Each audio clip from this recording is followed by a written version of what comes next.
So, today I want to take a look at a couple of positive examples of stories where people have come together to solve a person or a society's problem without the use of the tools of the state and capitalism. People can and do come together for each other's aid pretty often, far more often than I think we realize. And I want to just showcase a couple of these examples. And a lot of people also believe that the state or capitalism are required to motivate people to innovate and create and do the right thing for their fellow human being. Either capitalism is required in order to provide financial incentive to motivate people to actually want to do something, or the state is required in order to, command and authoritatively tell people how they should be behaving or acting. And I think at the end of the day, we're capable of a lot more than that, and we don't require these systems and structures to do good things. So, um, I think these two examples are pretty anarchist. I don't have all the details behind it, so maybe I'm missing something. But at the end of the day, they represent a lot of what I'd like to see moving forward in an anarchist society. So, the first example I want to look at is one in which you had a person post on TikTok that they are having trouble taking their Parkinson's medication.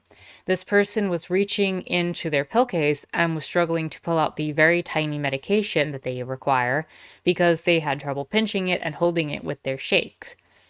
The pill boxes are not designed for this, and the ability to grip that makes it very difficult.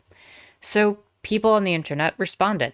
And somebody put out this other TikTok, this person, Brian Aldridge, awesome job on everything you've done to coordinate this and start this process to get this fixed. And I'm just going to play the TikTok and we can take a look and talk about the story from this perspective. A few days ago, I posted a video asking for help printing an invention I made to help people take pills, inspired by J Fox Ninja's TikTok on the difficulty of living with Parkinson's. If you haven't seen his videos, he's an animal.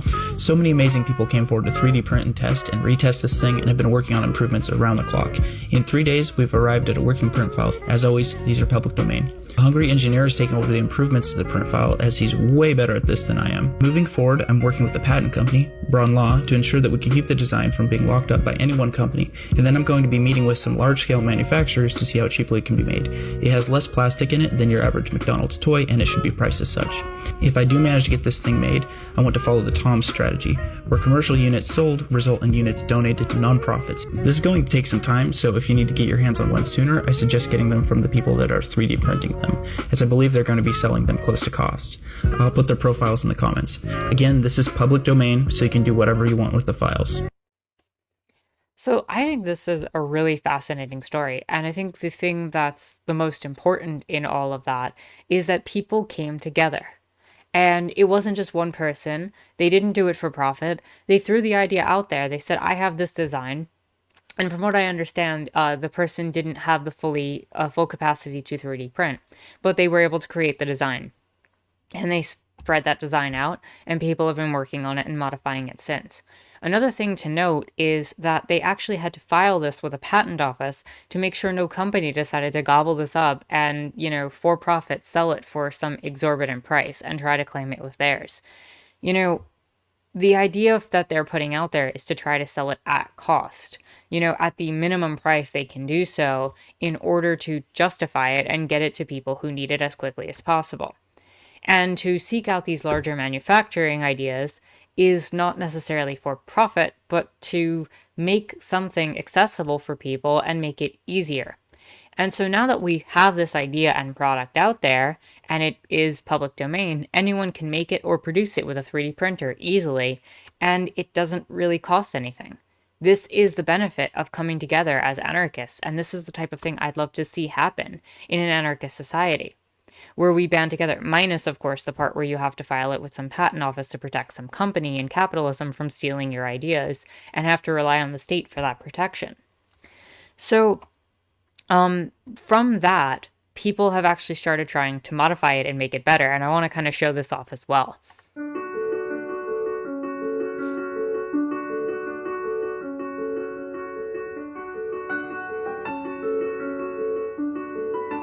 And there's just an example of it being 3D printed, which is just so cool. I love 3D printers. I wish This I is a could pill get one. bottle for patients with Parkinson's. The goal is to have a single pill dispensed so they can knock it back kind of like a shot.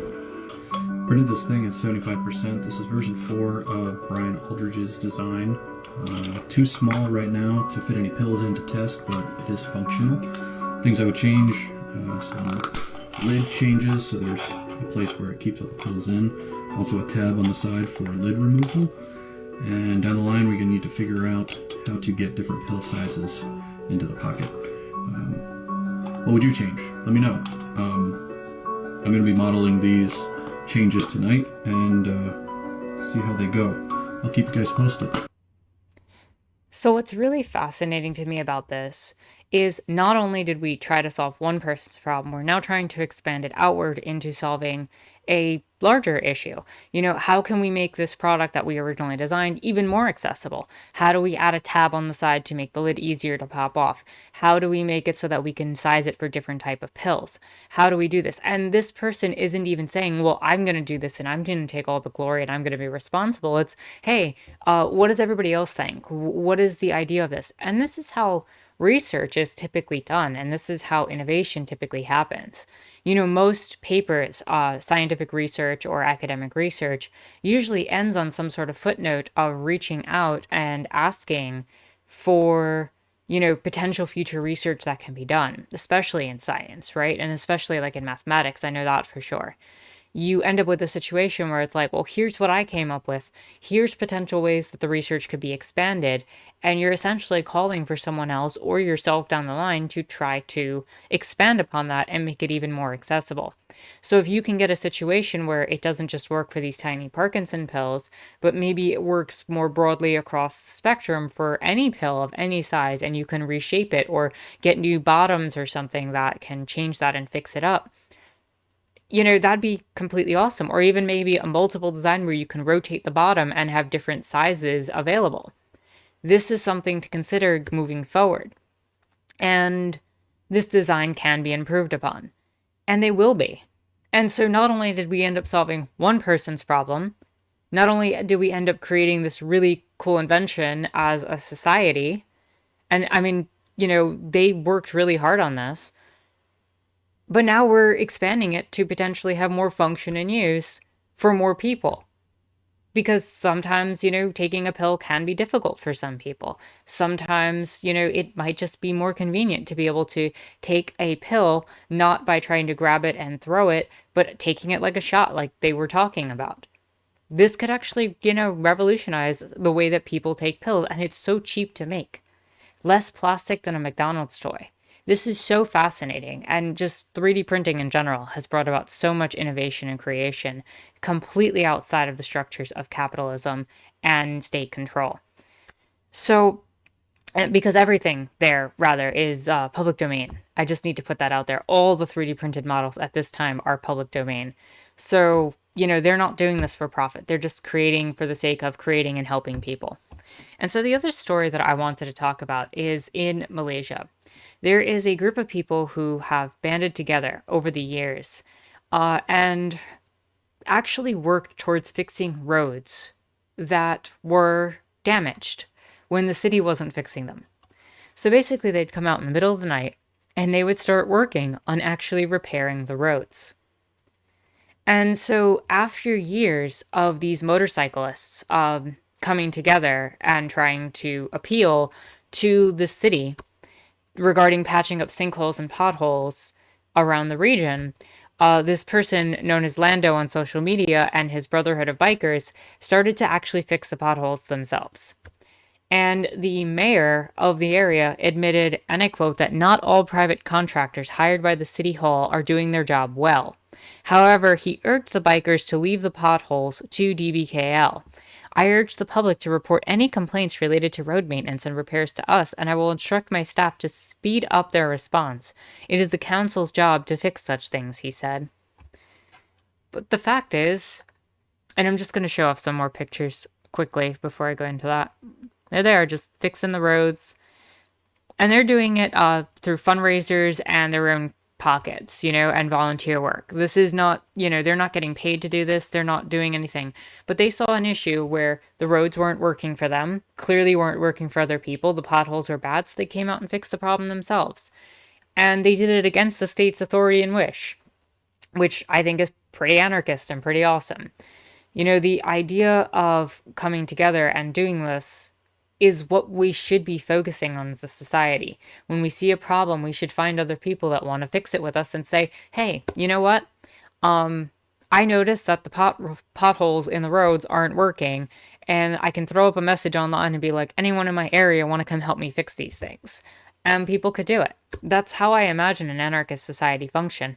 Not appealing to some, mayoral office who then has it sitting on a pile in a desk and has to delegate whether or not it's important or not, or whether or not there's funding for it and resources for it.